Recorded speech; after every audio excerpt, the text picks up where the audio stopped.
Usikae kwenye nafasi ambayo huyajui maagizo yake.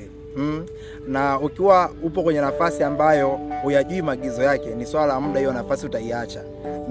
Ni swala la muda hiyo nafasi itakupotea tu kabisa. Sio kwamba haukuipenda nafasi uliipenda, ila kwa sababu hukuwa na maagizo sahihi kuhusu hiyo nafasi, ukajikuta unapoteza hiyo nafasi. Sio kwamba haukutaka kufanya vizuri kwenye hiyo nafasi.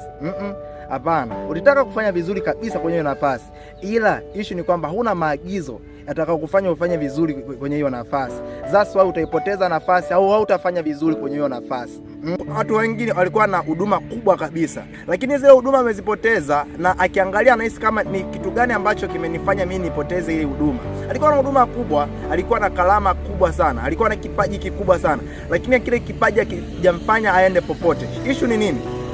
Issue sio kwamba umelogwa, haujalogwa, ila ni kwamba ulishayasahau maagizo au kuyajua maagizo. Na cha ajabu ni kwamba kuna watu wengine wameingia kwenye nafasi na kweli wameshikilia nafasi, wapo kwenye nafasi, lakini hawana maagizo kuhusu hiyo nafasi. My friend, ni swala la muda kufa au kuondoka kwenye hiyo nafasi, kwa sababu kinachomfanya mtu akae kwenye nafasi na akadumu kwenye nafasi na akastawi kwenye hiyo nafasi si kingine zaidi ni maagizo. Ndo mtu anaitwa Adamu alipoteza nafasi yake ya kukaa Eden, maana ilibidi akae Eden miaka yote.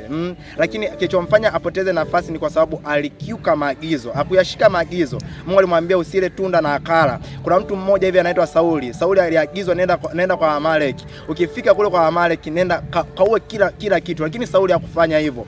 Baadaye Sauli akapoteza nafasi ya kuwa mfalme.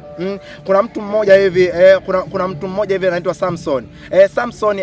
Samson alitobolewa macho na kufa kabisa. Ni kwa sababu kilichomfanya apoteze nafasi ile ni kwa sababu alishindwa, alikiuka maagizo na kuyashika maagizo yaliyo nyuma ya nafasi ile. So na wewe ukishapoteza maagizo au usipoyashika maagizo, nafasi inapotea automatically. It doesn't matter wewe upo na huduma gani, una kitu gani kikubwa, lakini kama tu kwenye nyuma ya hiyo nafasi hauna maagizo sahihi, hicho kitu kitapotea at any time. Mungu akubariki sana.